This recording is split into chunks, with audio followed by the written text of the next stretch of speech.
नमस्कार. आज आपण बोलणार आहोत अजितदादा पवार यांचं काल जे वक्तव्य होतं पीएचडी करणाऱ्या विद्यार्थ्यांच्या संदर्भात.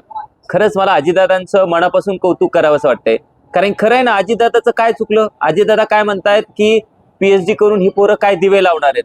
तर खरं आहे अजितदादांचं, काय पोरं ही काय दिवे लावणार आहेत? त्यांचा अजितदादांना काय फायदा आहे? राजकीय लोकांना काय फायदा आहे? ही पोरं पीएचडी करतायत, या महाराष्ट्रामध्ये काहीतरी नवीन रिसर्च करण्याचं काम करतायत. त्यांचा या राजकारणी लोकांना काय फायदा आहे? त्यांना काही फायदा नाही ना. त्यांना जर या पीएचडी करणाऱ्या पोरांकडनं फायदा असता तर या ठिकाणी अजितदादांनी त्यांचं समर्थन केलं असतं. त्यामुळे अजितदादा बिलकुल चुकीची नाही आहेत. अजितदादांचं असं म्हणणं आहे की पीएचडी करणारी मुलं जी आहेत, एका एका घरातली 5-5 मुलं पीएचडी करतायत आणि त्याच्यामुळे सरकारवरती ताण येतोय.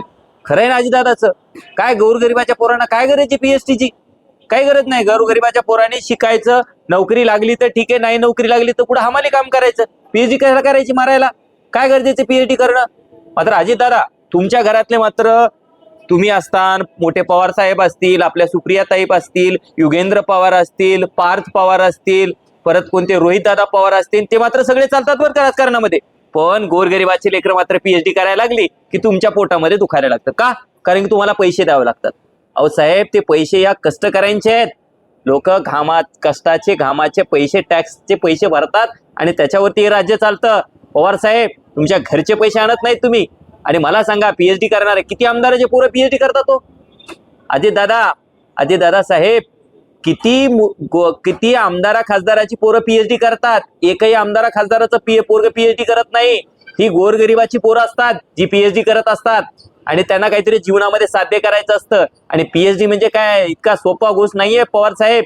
पीएचडी करण्यासाठी त्यांना राष्ट्रीय पातळीवरती एंट्रन्स एक्झाम द्यावी लागते आणि त्याच्यानंतर या ठिकाणी तुम्हाला पीएचडी करता येतं. ते काय आयऱ्या गायऱ्याचं काम नाही. मला तर वाटतंय अजितदादा, तुम्ही एकदा पीएचडी करूनच पहा, मग तुम्हाला या ठिकाणी ते पीएचडीचं व्हॅल्यू करेल. म्हणजे तुम्हाला तुमच्या घरातल्या अख्खं कुटुंब या ठिकाणी राजकारणामध्ये चालतं. तुम्हाला तुमचा घरचा आमदार लागतो, घरचा खासदार लागतो, घरचा नगराध्यक्ष लागतो, घरचाच मंत्री लागतो, घरचाच उपमुख्यमंत्री लागतो. पण गोरगरिबाचं पोरग मात्र या ठिकाणी पीएचडी करायला लागलं तर ते या ठिकाणी तुम्हाला चालत नाही. आणि पवार साहेब, तुम्ही कोणत्या 4-5 लेकराबद्दल बोलत आहात? अहो, इथं लेकरं 2च कडू द्यायला. या शासनाच्या नियमानुसार 2च लेकरं आहेत आणि त्या 2 लेकरं 4 लेकरं कोणार आहेत आजच्या घडीला? एका कुटुंबात 4 लेकरं शिकणारे कोणाच्या कुटुंबात आहेत? कोणाच्याच कुटुंबात नाही आहेत.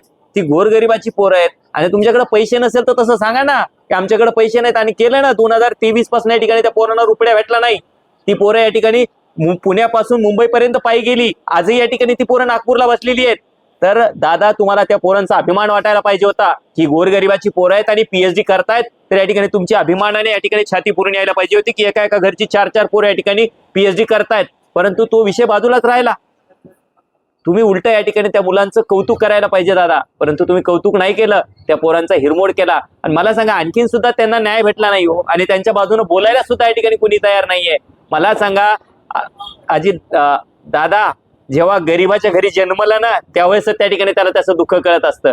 तुमच्यासारखा सोन्याच्या चमचा घेऊन आले, म्हणजे सोन्याचा चमचा घेऊन जे जन्मलेत ना, त्यांना या ठिकाणी गरिबीचं दुःख कळणार नाही. अहो, ती पोरं रात्र त्या नागपूरला झोपली आहेत उघड्यावरती एवढ्या हिवामध्ये. पुण्यावरून मुंबईला पायी गेली आहेत, कित्येक वेळा आंदोलनं केली आहेत. त्या ठिकाणी तुम्ही तिथे जाऊन त्यांची चौकशी करायला पाहिजे. ती चौकशी बाजूलाच राहिली. परंतु पीएचडी लावून काय दिवे करणार आहेत हे दादा तुमचं अगदी 100% चुकलेलं आहे. आणि दादा, तुम्ही या विद्यार्थ्यांची माफी मागायला पाहिजे. सोपं नाही हो पीएचडी करणं काम. आणि मला सांगा, त्या मुलांचे आई वडील गावाकडे असतात हो. मायबापाला 200-400 किलोमीटर अंतरावरती राहून या ठिकाणी ते शिक्षण घेत असतात. हाल अपेष्ट असतात हो. ते काय त्या तुमच्या पंचायत ते जे काय त्यांना जे शिष्यवृत्ती भेटते ती काय मोज मज्जेसाठी नाही वापरत दादा. ते या ठिकाणी त्यांच्या शिक्षणासाठी त्या ठिकाणी वापरत असतात. आणि पीएचडी केलं तर आपल्याच देशाला, आपल्याच राज्याला त्या गोष्टीचा फायदा आहे ना. काहीतरी नवीन गोष्ट या ठिकाणी शोधून काढण्याचा ते मुलं प्रयत्न करत असतात. त्यामुळं अजितदादा, तुम्हाला विनंती आहे, प्लीज आपल्याकडनं त्या मुलांना मोटिवेट करता येत नसेल तर कमीत कमी त्यांचा हिरमोड तरी करू नका. आणि तुम्हाला तुमच्या नागपूरला सगळ्या आमदारांना विमानाने जायला पैसे आहेत, पण या ठिकाणी गोरगरिबाचे पोरं शिष्यवृत्तीसाठी या ठिकाणी मात्र पीएचडी साठी त्यांच्याकडे तुमचे पैसे नाही आहेत. तर या ठिकाणी या गोष्टीची निश्चितच या ठिकाणी सर्व राज्यकर्त्यांना या ठिकाणी लाज वाटली पाहिजे. आणि एक सुद्धा मंत्री, एक सुद्धा आमदार याच्या विरोधात या ठिकाणी बोलायला तयार नाही की दादा तुमचं हे चुकलंय, दादा तुम्ही या मुलांची माफी मागायला पाहिजे, असा एकही आमदार खासदार या ठिकाणी बोललेला नाहीये. मग त्या गोरगरिबाच्या लेकराने कोणाच्या तोंडाकडे पाहायचं दादा? हे तुम्ही राज्यकर्ते म्हणजे या ठिकाणी आमची मायबाप असतात.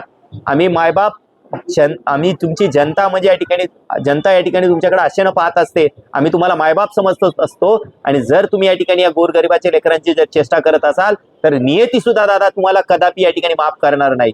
कारण की ही गरिबाची लेकरं आहेत आणि गरिबाच्या लेकरांचा प्लीज दादा तुम्ही कृपया तळतळ घेऊ नका.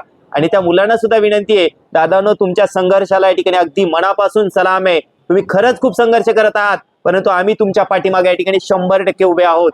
निश्चितच जेव्हा तुम्हाला गरज पडेल, जे मुलं PhD साठी या ठिकाणी संघर्ष करतायत त्यांना माझी विनंती आहे, तुमच्यासाठी आमच्यासारखे जे नवयुवक आहेत आम्ही तुमच्या पाठीमागे या ठिकाणी खंबीरपणे उभे आहोत. कदाचित एका राजकारण्यांना आज ना उद्या कधीतरी अक्कल येईल, कधीतरी गरिबाच्या लेकराचं दुःख कळेल, पण दादा मात्र तुम्ही तुमचं चालू राहू द्या बरं का. आता पुढच्या वेळेस, आता यावेळेस तुमच्या आपल्या सुमित्रा वहिनींना उभं केलं होतं, आता पुढच्या वेळेस पोराला उभं करा. आणि यावेळेस आता महानगरपालिकेचे इलेक्शन येते, तर या ठिकाणी पुण्याला नाही तर चिंचवडला कुणीतरी आपल्या पवार घरांना आणा, म्हणजे तुमच्या घरातले सगळे चालतेत, पण गरिबाचे लेकर मात्र या ठिकाणी शिष्यवृत्ती मागायला लागले तर तुमच्या मात्र या ठिकाणी पोटातलं दुखतंय. तुर्तासा थांबतो दादा, आता तरी सुधरा आणि त्या गोरगरिबाच्या लेकरांची एकदा प्लीज माफी मागा. एवढंच बोलतो आणि थांबतो. धन्यवाद. जय जिजाऊ, जय शिवराय.